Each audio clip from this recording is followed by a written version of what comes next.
Eu queria repassar com vocês agora alguns comentários que foram feitos nos vídeos anteriores, só para a gente ter um pouquinho mais de clareza, né, a respeito de algumas reações, algumas sugestões que foram feitas com relação ao problema levantado por Hume, né, que é um problema que tem desde o século XVIII, né, já temos há quase 300 anos, né, ele perturba muito perturba muito os filósofos preocupados com a teoria do conhecimento, como deve perturbar você também, se você entender o problema, ele deve te perturbar, né?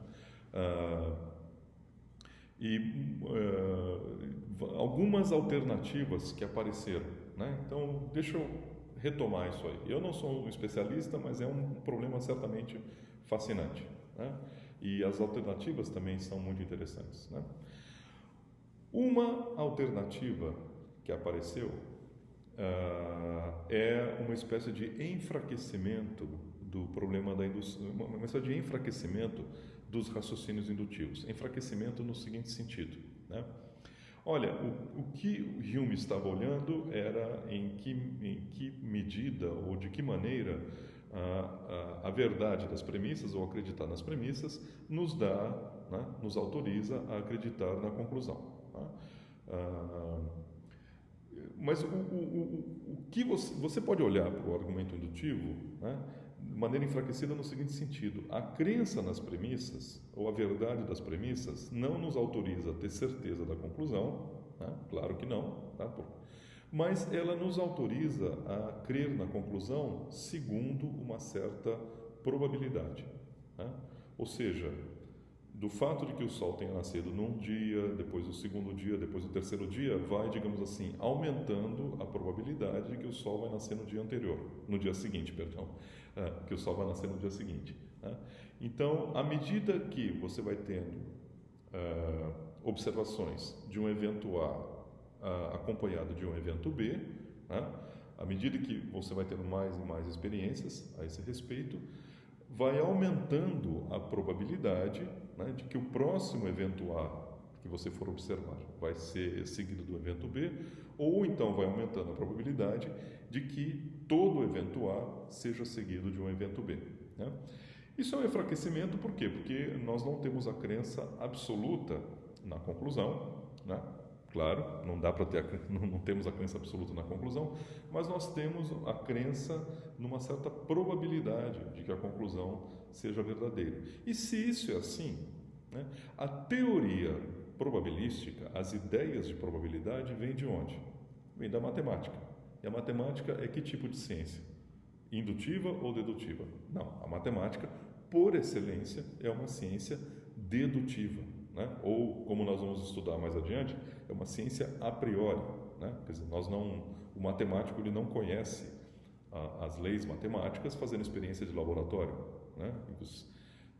Não sei se você já parou para pensar nisso, né? O que o matemático faz é ficar numa sala com papel, fazendo deduções, né? Deduzindo leis ou teoremas a partir de axiomas, né? Mas o matemático não vai para o laboratório realizar experimentos. Vou medir 10 mil triângulos e ver a medida dos ângulos internos, vou concluir que em 100% dos casos nenhum matemático faz isso, né?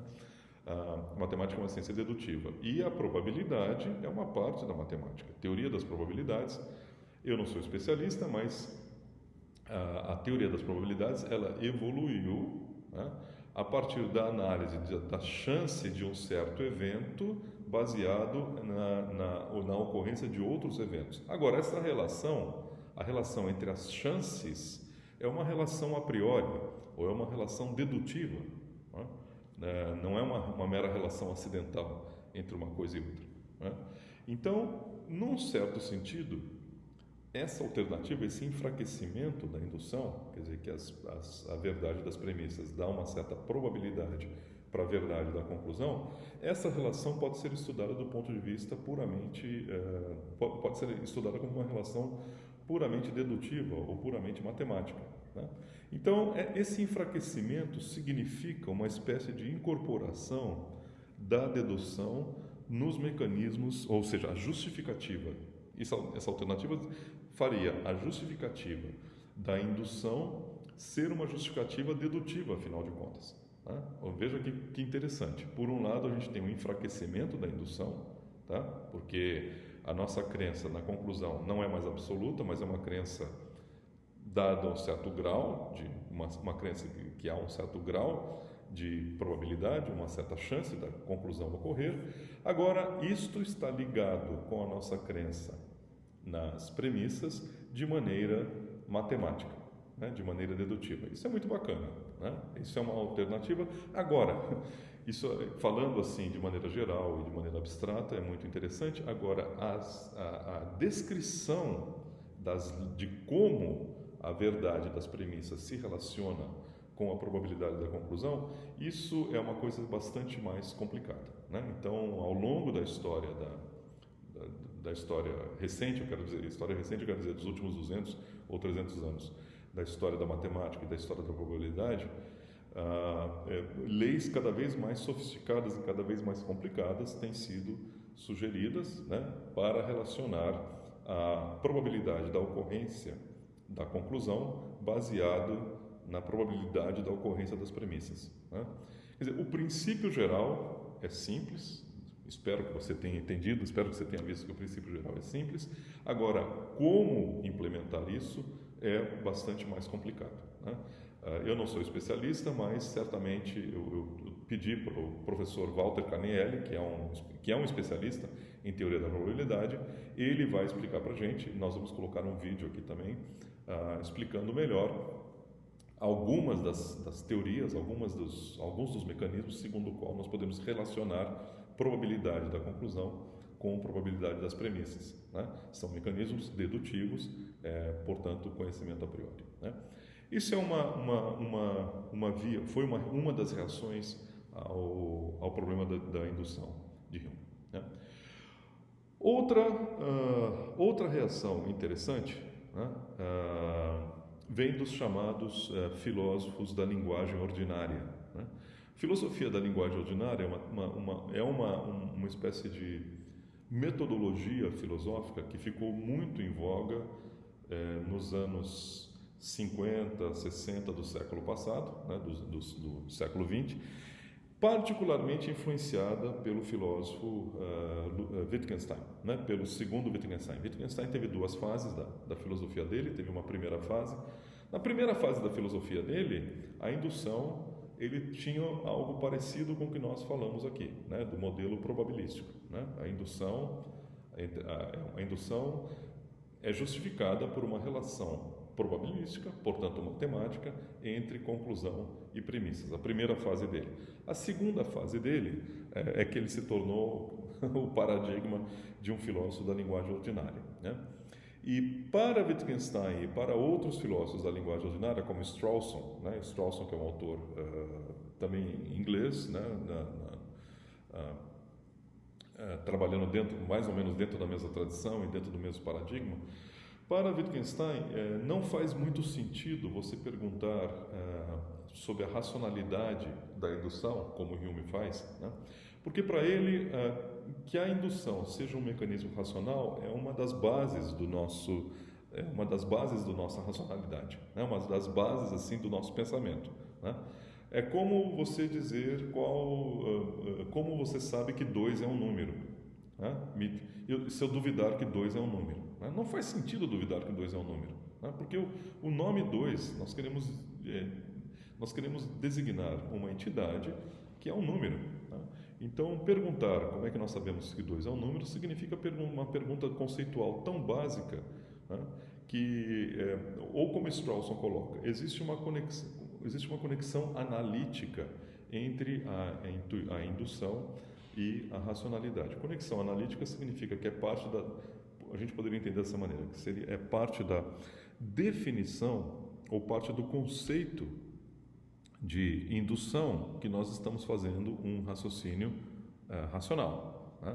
Assim como é parte da noção de racionalidade, que a racionalidade envolve raciocínios indutivos. Então a pergunta é uma conexão muito básica entre essas duas coisas. E se você trata essas duas coisas, indução de um lado e racionalidade do outro, né, procurando um vínculo entre as duas, onde está o terceiro elemento que está vinculando as duas, você não está entendendo ou que é racionalidade ou que é indução, e provavelmente não está entendendo os dois, né? Então, assim como talvez uma outra analogia seria com a noção da moralidade, né? Me diga como é que você sabe que uma ação moralmente correta, tá certo? Ela visa uma ação ética é uma ação moralmente correta, né? Como é que você sabe? Me prove isso, que uma ação ética é uma ação moralmente correta. Possivelmente a maioria dos filósofos vai responder para você o seguinte: se você acha que são duas coisas diferentes, é porque você não está entendendo ou o conceito de ética ou o conceito de ação moral, né? Porque faz parte da definição de ética, né? Ou da definição de ação moral, que essa ação é ética, né? E faz parte da definição de uma ação de acordo com os parâmetros da ética, que ela é moralmente correta, né? A noção de correção, né? Alguns filósofos ligam isso também com a ideia do bem, né? O bem ele é intrinsecamente presente nas ações morais, né? E uma ação moral é intrinsecamente ligada à ideia do bem. Então você perguntar, não, me mostre que a ação moral tem alguma vinculação com o bem. Resposta desses filósofos: não, é uma verdade analítica. Uma verdade analítica significa uma tautologia, uma verdade lógica, que a ação moral ela está vinculada ao bem. Da mesma maneira, é uma verdade analítica que um raciocínio indutivo é um raciocínio racional, né? Raciocínio racional parece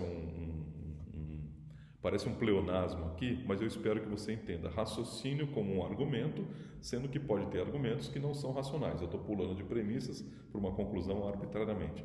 Então, eu estou falando um raciocínio, enquanto argumento, ser um raciocínio racional, né?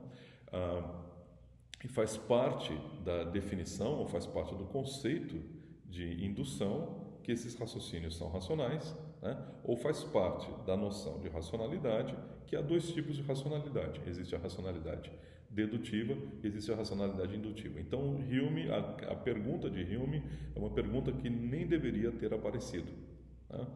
Ou como o Wittgenstein gostava de dizer, uma vez que você entende os conceitos que estão envolvidos ali, não é que você tem uma solução do problema, o que você tem é a desaparição do problema. O problema desaparece, né? Assim como você disser, me prove que 2 é um número. E eu vou te dizer o seguinte: preste atenção no conceito de 2. Prestou atenção no conceito de 2? Entendeu o conceito de 2? Se você entendeu, você vai ver que a sua pergunta está respondida. Não faz sentido, né?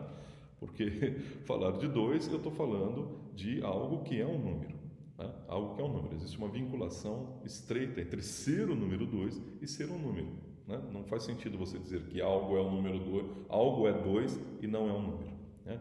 Não faz sentido. Então, essa é um traço geral digamos, essa linha argumentativa chamada filosofia da linguagem ordinária, né? Que existe uma vinculação analítica ou uma vinculação intrínseca entre a noção de indução, raciocínios indutivos, e a noção de racionalidade, né?